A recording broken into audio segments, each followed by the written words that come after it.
ബാലചന്ദ്രൻ മാഷ്, എനിക്ക് ഏറ്റവും ബഹുമാനമായ ഭാരതി തമ്പുരാട്ടി, മേദിനി ചേച്ചി, മുരളി അടക്കം എല്ലാവരും പേര് പറയാനുള്ള സമയമില്ല. എല്ലാവർക്കും നമസ്കാരം.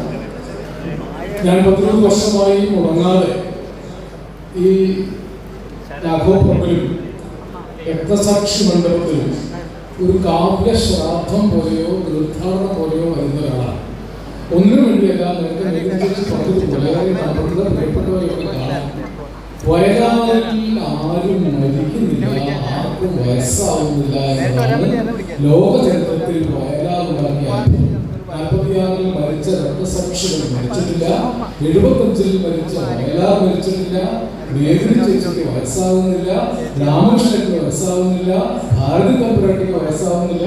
അങ്ങനെ ചിരഞ്ജീവികളും അമരന്മാരുമായ മനുഷ്യപക്ഷ പോരാളികൾ ഇപ്പോഴും പോരാടിക്കൊണ്ടിരിക്കുന്ന നിത്യ അരുണ പ്രദേശത്തിന്റെ പേരാണ്.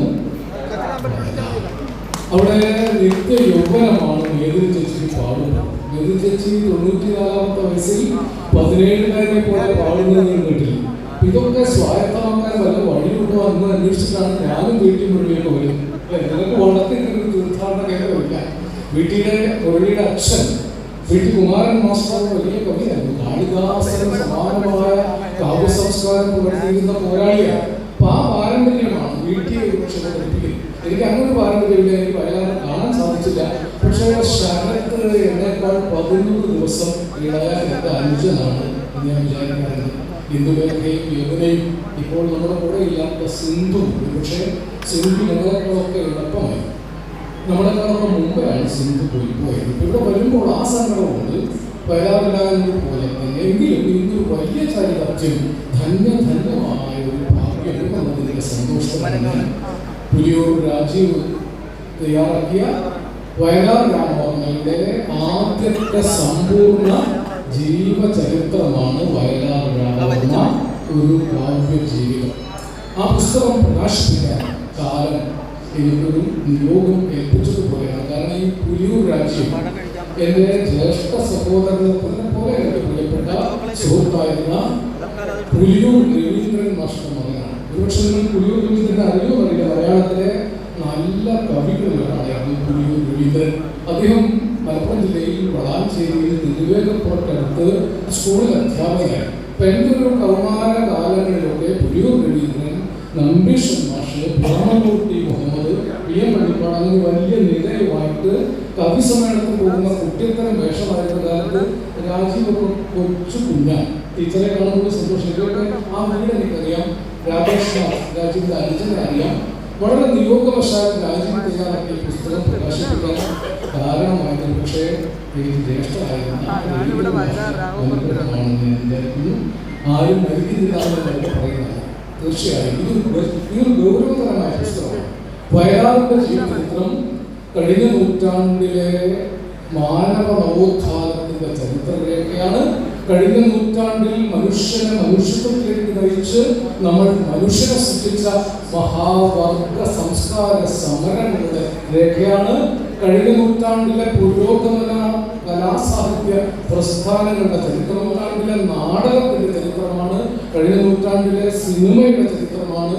കഴിഞ്ഞ നൂറ്റാണ്ടിൽ നമ്മൾ മനുഷ്യരാവാൻ വേണ്ടി നടത്തിയ സമസ്ത പോരാട്ടങ്ങളുടെയും രക്തം പൊടിയുന്ന രേഖയാണ് വയലാർ രാമവർമ്മ ഒരു കാവ്യ ജീവിതം. നിങ്ങൾ അതിന്റെ പേജുകളിൽ പിടിച്ചാൽ വാക്കുകളിൽ നിന്ന് രക്തം പൊടിയുന്നത് സാധിക്കും. അത്രമേൽ ജീവിതം രേഖപ്പെടുത്തിയ പുസ്തകമാണ്. ഞാൻ മുഴുവൻ വായിച്ചിട്ടില്ലെങ്കിലും വായിച്ചിടത്തോളം വയലാറെന്ന ഗന്ധർവൻ ഭൂമിയെ പ്രണയിച്ച, വയലാറെന്ന പോരാളി ഭൂമിക്ക് വേണ്ടി പോരാടിയ വയലാറെന്ന ക്രാന്തദർശി ഇപ്പോഴും കല്ലിലൊരു ഇന്ദ്രധനുസ്സുമായി കാറ്റത്ത് പെയ്യുവാൻ വരുന്ന തുലാവർഷമേഘം പോലെ നമ്മൾ ചൂഴ്ന്നു നിൽക്കുന്ന അനുഭൂതികളുടെ മുഴുവൻ ഹൃദയരേഖയാണ് വയലാർ രാമവർമ്മ ഒരു കാവ്യ ജീവിതം എന്ന പുസ്തകം. ഒരു കഥ എഴുതുന്നത് പോലെയാണ് രാജീവ് എഴുതിയിരിക്കുന്നത്. ഒരു വരൾച്ച കയ്യിലെടുത്താൽ അവസാനം വരെ വായിക്കാമെന്ന ഒറ്റ ഇരുപ്പിലേക്ക് മനസ്സിലായത്. അത്ര പേര് ഒരു കഥ എഴുതുന്നത് പോലെ, ഒരു നോവൽ പോലെ വായിച്ചു പോകാവുന്ന ജീവിതത്തിലേക്കാണ്. വയലാറിൻ്റെ ജീവിതം അത്ഭുതമാണ്. 47 വയസ്സ് വരെ മാത്രം ജീവിച്ച, അതിനുശേഷമുള്ള 50 വർഷങ്ങളിൽ വീണ്ടും വീണ്ടും വീണ്ടും വീണ്ടും ജീവിച്ച, പുനർജനിച്ച, ഇനിയുള്ള 500 വർഷങ്ങളിൽ ഒരുപക്ഷെ എന്നേക്കുമായി ജീവിക്കാൻ പോകുന്ന, സമാനതകളും പിന്തുടർച്ചകളും ഇല്ലാത്ത ഒരു മഹാകവിയാണ്, മഹാപോരാളിയാണ്, മഹാമനുഷ്യനാണ് വയലാർ. വയലാറിന്റെ പാടത്തും ചെടിയിലും ചോര പുരണ്ട കാലത്ത് കയ്യിലേന്തിയ കൊടിക്ക് രക്തസാക്ഷികൾ സ്വന്തം ചങ്കില ചോര കൊണ്ട് നിറം പകർന്ന കാലത്ത് രാഘവപ്പറമ്പിൽ തമ്പുരാൻകുട്ടിയായി ജനിച്ച ആ ബാലൻ പോരാട്ടത്തിന്റെ അഗ്നിയിലേക്ക് ഓടി ഇറങ്ങിയ ചരിത്രരേഖയാണ്. സ്നേഹിക്കയില്ല ഞാൻ നോവും ആത്മാവിനെ സ്നേഹിക്കാത്തൊരു തത്വശാസ്ത്രത്തെയും രക്തസാക്ഷികളെയും രണാങ്കണങ്ങളിൽ ഇന്ത്യ വിടർത്തിയ രാജമല്ലിപ്പൂവുകളെ നിങ്ങളെ അന്ത്യശ്വാസമുണർന്ന് കൊടുങ്കാറ്റൂതിയ മണ്ണിൽ മുന്നോട്ട് മുന്നോട്ട് എന്ന് ഇനി പിറക്കാനിരിക്കുന്ന കുഞ്ഞിനെ പോലും ഉദ്ബോധിപ്പിക്കുന്ന ജൈവരേഖയാണ് വയലാറിന്റെ കവിതകളും പാട്ടുകളും ജീവിതവും. താഴെ രാജകുമാരിൽ എഴുതുന്നുണ്ട്, ആര്യഗോത്രത്തലവന്മാർ അനുചരന്മാരുമായി ദക്ഷിണ ഭാരത ഭൂമിയിൽ സംഘങ്ങളായി വന്ന് സംസ്കാര സംഹിതയാകെ തിരുത്തി കുറിച്ച നാൾ, വാമനന്മാരായി വിരുന്നു വന്ന് ഈ ഗാനഭൂമിയിൽ യജ്ഞപശുക്കളെ മേച്ച നാൾ, ദ്രാവിഡ രാജാതിരാജ കിരീടങ്ങൾ ഈ മണ്ണിലിട്ട് ചവിട്ടി ഉടച്ച നാൾ, വിശ്വമാതൃത്വത്തെ വേദമഴുവിനാൽ വെട്ടി പുരോഹിത പാദത്തിൽ വെച്ച നാൾ, ആദ്യമായി ആര്യവംശാധിപത്യത്തിനെ ആട്ടി അകറ്റിയ രാജകുമാരിയെ താടകയെ കണ്ട് ഗോപാലനായി താടി വളർത്തും തപസ്വികൻ കണ്ണുകൾ. അതൊരു ചരിത്രരേഖയാണ്. കണ്ടു ശ്രീരാമനെ, അത് തുടക്കം ഇന്ത്യശൈലത്തിന്റെ താഴ്വരയിൽ നിശാഗന്ധികൾ പൂവിടും ഫാൽഗുന സന്ധ്യയിൽ പാർവതി പൂജയ്ക്ക് പൂവുള്ളുവാൻ വന്ന ദ്രാവിഡ രാജകുമാരിയാം താടക കണ്ടു ശ്രീരാമനെ. അല്ലേ? എങ്ങനെ? ഏതോ തപോധനം കൊണ്ട് നടക്കുന്ന കാമസ്വരൂപനെ. ശ്രീരാമൻ ഒറ്റയ്ക്ക് നടക്കുകയല്ല, ആരോ കൊണ്ട് നടക്കുകയാണ്. എന്നിട്ട് പറയുകയാണ്, അതാ കൊല്ല് കൊല്ല് എന്നും. ശ്രീരാമൻ ഒറ്റയ്ക്ക് നടക്കുകയല്ല, ചില താടി നീട്ടിയവർ കൊണ്ട് നടക്കുകയാണ്. ചിലർ ചൂണ്ടി കൊല്ല് കൊല്ല് എന്ന് പറയുകയാണെന്ന് 60-ലധികം കൊല്ലം മുമ്പാണ് എഴുതിയത്. ഈ ഫാഷിസ്റ്റ് പോരാട്ടം എന്നത് വളരെ പ്രധാനമാണ്. ഈ ദിവസത്തിന് വലിയ പ്രാധാന്യമുണ്ട്.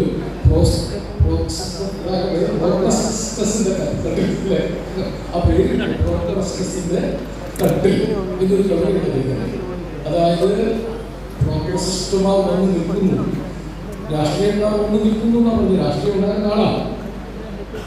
അവരുടെ തട്ടിന് ഭാഗമല്ല കയ്യും കാര്യമെങ്കിൽ അത് വലിച്ചു വിടും. ചെറുതാണെങ്കിൽ, ആ കട്ടിലിനേക്കാൾ കൂടുതലാണെങ്കിൽ അതിന് കളയും. അങ്ങനെ കട്ടിലിൽ കിടത്തിയിട്ടിരിക്കുകയാണ് ഇന്ന് നമ്മൾ. ആരൊന്നും ഞാൻ പറയുന്നില്ല. അങ്ങനെ കട്ടിലിൽ കിടത്തിയിട്ടിരിക്കുന്ന നമ്മളെ വെട്ടി വിളിക്കാതിരിക്കാനും വലിച്ചു നിർത്താതിരിക്കാനും നമുക്ക് ആകെ പ്രതിരോധ ശക്തിയായിട്ട് ബാക്കിയുള്ളത് വയലാറിന്റെ ചിന്തകളും കവിതകളുമാണ്. അതുകൊണ്ടാണ് ഇത്രയേറെ മനുഷ്യർ. ഞാൻ ആലോചിക്കുകയാണ്, വയലാർ മരിച്ച കാലത്ത് ജനിച്ചിട്ടില്ലാത്ത മനുഷ്യരാണ് ഇപ്പോൾ വയലാറിലേക്ക് വന്നുകൊണ്ടിരിക്കുന്നത്.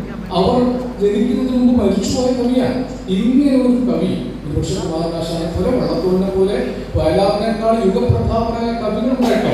ഇത്രയേറെ തലമുറകളിലേക്ക് പടർന്ന ഒരു കവി മലയാള കാവ്യ ചരിത്രത്തിൽ വയലാറല്ലാതെ വേറെ ഒരാളുണ്ടായിട്ടില്ല. ഇത്ര വലിയ കവികളുണ്ടായിട്ടോ. കുമാരനാശാനെ വലിയ കവികളാണ്. അവരൊന്നും മോശകവികളാണെന്നല്ല, ഇത്രയേറെ തലമുറകളിലേക്ക് പടർന്ന ഒരു കവി പറയുക. അദ്ദേഹത്തിന് ഓരോ വരിയും ജീവിത രേഖയാണ്. ഓരോരോ ജീവിത സന്ദർഭത്തിൽ എന്തൊക്കെയാണോ വയലാർ എഴുതി വെച്ചത് അതൊക്കെ വീണ്ടും നമുക്ക് എടുത്ത് ഓരോ സന്ദർഭത്തിലും ഊർജ്ജമായിട്ട് ഉപയോഗിക്കാം. നമ്മുടെ ഋതുക്കൾ ഇല്ലാതാകുമ്പോൾ, നമ്മുടെ നദികൾ ഇല്ലാതാകുമ്പോൾ, നമ്മുടെ പുഴകൾ പറ്റിപ്പോകുമ്പോൾ, കായലുകൾ ഇല്ലാതാകുമ്പോൾ, ശുദ്ധജല തടാകങ്ങൾ ഇല്ലാതാകുമ്പോൾ, ഈ പെരിയാറെ എന്ന് ചേച്ചി പാടിയ കവിതയിൽ തന്നെ പർവ്വതനിരയുടെ പനിനീരെ കുടിലും കൊണ്ട് തുറങ്ങി നടക്കുന്ന മലയാളി പെണ്ണാണ്. മലയാളി പെണ്ണിനോട് പെരിയാറിനെ ഉപമിച്ചുകൊണ്ട് അതിന്റെ പാരിസ്ഥിതിക നാശം തൊട്ട് സംസ്കാര ചരിത്രം വരെ അല്ലെ ഒരു ഒറ്റ പാട്ടിൽ എഴുതി വെച്ചിരിക്കുകയാണ്. മലകൾ, പുഴകൾ, പൂവനങ്ങൾ, ഭൂമിക്ക് കിട്ടിയ സ്ത്രീധനങ്ങൾ, സന്ധ്യകൾ, മന്ദാരച്ചാമരം വീശുന്ന ചന്ദന ശീതള മണപ്പുറങ്ങൾ. എനിക്കൊരു സംശയം ഉണ്ടായിരുന്നു, അത് അടുത്ത ദിവസമാണ് തീർത്ത് കിട്ടിയത്. ഈ സ്ത്രീധനങ്ങൾ ഭൂമിക്കാണോ കിട്ടുക? ഭൂമി പെണ്ണല്ലേ, അവർ പുരുഷനല്ലേ സ്ത്രീധനം കിട്ടുന്നത്. അടുത്ത ദിവസം അത് എടുത്ത് കിട്ടിയത് സ്ത്രീയുടെ ധനമാണ് പുരുഷന് കൊടുക്കാൻ വേണ്ടി പൈതൃകമായി സ്ത്രീക്ക് കിട്ടിയ ധനമാണ്, അല്ലാതെ സ്ത്രീ കൊടുക്കുന്ന ധനമല്ല, സ്ത്രീക്ക് ഏൽപ്പിച്ച ധനമാണ്. അങ്ങനെയുള്ള ഒരു കേരളം. ഈ നദികളൊക്കെ വറ്റിപ്പോയാലും ഇനിയൊരു പ്രളയത്തിൽ കേരളം കടലെടുത്തു പോയാലും വയലാർ രാമവർമ്മയുടെ കാവ്യപുസ്തകം കയ്യിലുണ്ടെങ്കിൽ അതിൽ നിന്ന് നമുക്ക് ഒരു നല്ല മനുഷ്യ കേരളം സൃഷ്ടിച്ചെടുക്കാം. അതുകൊണ്ട് നോഹയുടെ പെട്ടകത്തിൽ കയറാൻ പോകുന്നതിന് മുമ്പ് ഏതെങ്കിലും ഒരു വിശുദ്ധ ഗ്രന്ഥം സൂക്ഷിക്കേണ്ടതുണ്ടെങ്കിൽ അത് മതഗ്രന്ഥങ്ങളല്ല, വയലാറിന്റെ കാവ്യപുസ്തകമാണ് എന്ന് മാത്രം പറഞ്ഞുകൊണ്ട് എനിക്ക് അവരെ പ്രസന്റ് ചെയ്യുന്നതുകൊണ്ട് ഞാൻ ഇങ്ങനെ പോയാലും വയലാറിലേക്ക് ഇടക്കിടയ്ക്ക് വിളിക്കാം. ഞാൻ ഇവിടെ 10 സെന്റ് സ്ഥലം വാങ്ങിച്ച് താമസിക്കാനുള്ള ഞാൻ ഈ സ്ഥലത്തോട് പറയുന്നത്. ഏതായാലും മരിച്ചു കഴിഞ്ഞാൽ ഇവിടെ മണ്ഡപത്തിൽ ഇത്തിരി സ്ഥലം എനിക്ക് തരേണ്ടി വരും. അതുകൊണ്ട് ഇവിടെ ഒരു സ്ഥലം നേരത്തെ കൂട്ടി വാങ്ങിയാലോ തരവിക്കുകയാണ്. ഈ വീട്ടിനുള്ളിൽ ഇരിക്കുന്നതുകൊണ്ട് ഒരു പാട്ട് പാടി അവസാനിപ്പിക്കും. ഞാൻ ഇവിടെയൊക്കെ എന്തും ചെയ്യാൻ പറ്റാത്തവരാണ്. പ്രസംഗിക്കുകയും ചെയ്യും, പാടുകയും ചെയ്യും. വേദിച്ചുള്ളതുകൊണ്ട് പിന്നെ പാടാൻ ധൈര്യം. 94 വയസ്സിൽ ഇങ്ങനെ പാടുന്ന ഒരാളുടെ മുമ്പിൽ വെച്ച് നമുക്ക് എങ്ങനെയും പാടാം. കാരണം എനിക്ക് ധൈര്യം. ഞാൻ വീട്ടിയോട് പറഞ്ഞു, നമ്മൾ അങ്ങനെ ഒന്നും മരിച്ചു പോകില്ല. വേദിച്ചപ്പോഴാണ് നമുക്ക് തരുന്ന ഒരു ഊർജ്ജം. 94-ാമത്തെ വയസ്സിൽ ഞാനും വീട്ടിയോട് ഒന്ന് പാടും. അതിന് തീർച്ചയായും രാജ്യവും പുതിയും ഒരു പുതിയ ഇന്ധനം തന്നു. ഈ പുസ്തകം നിങ്ങൾ നിർബന്ധമായും പണം കൊടുത്ത് വാങ്ങിക്കണം. ഞാനൊരു ഉറപ്പ് തരാം. പുസ്തകം പ്രകാശിപ്പിച്ചാണെന്ന നിലയിൽ 440 രൂപയാണ് വില അല്ലേ? അത് കുറച്ച് ഡിസ്കൗണ്ടൊക്കെ തരുന്നില്ല. വാങ്ങിയാൽ നിങ്ങൾക്ക് നഷ്ടമുണ്ടാവില്ല. അഥവാ എന്തെങ്കിലും നഷ്ടം വന്നാൽ, ഞാനിവിടെ കൊല്ലത്തിലേക്ക് വരുന്ന ആളാണ്, നഷ്ടപരിഹാരം ഞാൻ നിങ്ങൾക്ക് തന്നുകൊള്ളാമെന്ന് ഗ്യാരണ്ടി പറയാവുന്ന, അത് വെറുതെ പറയുന്ന ഗ്യാരണ്ടി, എൻ്റെ ഗ്യാരണ്ടി പല ആളുകൾ പറയുന്ന ഗ്യാരണ്ടി പോലെയല്ല, ഗ്യാരണ്ടിയാണ്. അങ്ങനെ പറയാവുന്ന ഒരു പുസ്തകമാണ്. എനിക്ക് ഏറ്റവും പ്രിയപ്പെട്ട ഒരു പാട്ടുണ്ട് വയലാറിൻ്റെ. ഞാൻ പ്രണയിക്കാൻ ആഗ്രഹിക്കുന്നതൊക്കെ അല്ലെ, അനവധി തലമുറകളെ പ്രണയിപ്പിച്ചത് വയലാറാണ്. വയലാർ പ്രണയിപ്പിച്ചതുപോലെ ലോകത്ത് ഒരാളെയും പ്രണയിപ്പിച്ചില്ല. കാമുകിയായിട്ടൊന്ന് പാടിക്കുക. വയലാർ ആണായിട്ടും പെണ്ണായിട്ടും പ്രണയിച്ചു. ആണുങ്ങളുടെ പ്രണയം രേഖപ്പെടുത്തി, പെണ്ണുങ്ങളുടെ പ്രണയം രേഖപ്പെടുത്തി. എങ്ങനെ ഒരാളെ കണ്ടില്ല. ആണായും പെണ്ണായും ഒരുപോലെ പ്രേമിച്ച ഒരാളാണ്. അതൊരു പാട്ടാണ്. കൗമാരകാലത്ത് പാടി പഠിച്ചാണ്. പാടിയ ശരിയോ വലിയ വീട്ടിലും ചോദിച്ചു കൊടുക്കണം. മാനത്തു കണ്ണികൾ നയങ്ങൾ കയങ്ങൾ മനോരമേ നയനങ്ങൾ അവയിൽ മുഖം നോക്കും എൻ്റെ വികാരങ്ങൾ ആവേശഭരിതങ്ങൾ.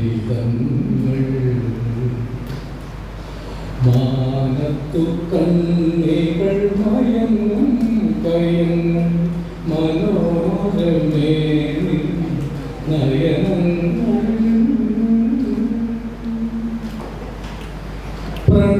പ്രണയോപനിഷത്തിലെ കയ്യക്ഷരങ്ങൾ നുണക്കുഴി പൂമുടുപ്പുനിരകൾ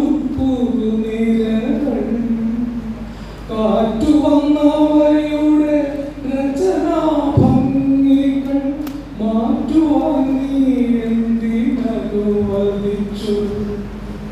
കാറ്റിനെ ഞാൻ ശപിച്ചു, അവൻ നിന്റെ കാമുക ഹൃദയത്തിൽ ഒളിച്ചു.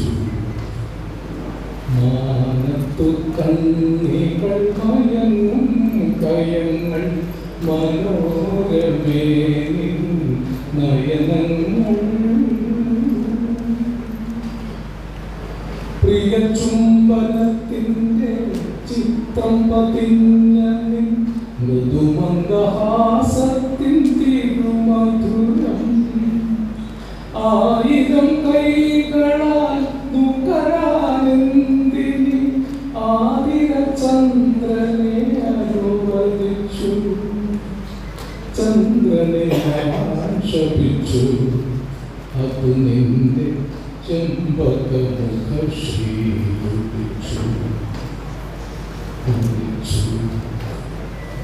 മാനത്തു കണ്ണികൾ മയങ്ങും കയങ്ങൾ മനോരമേ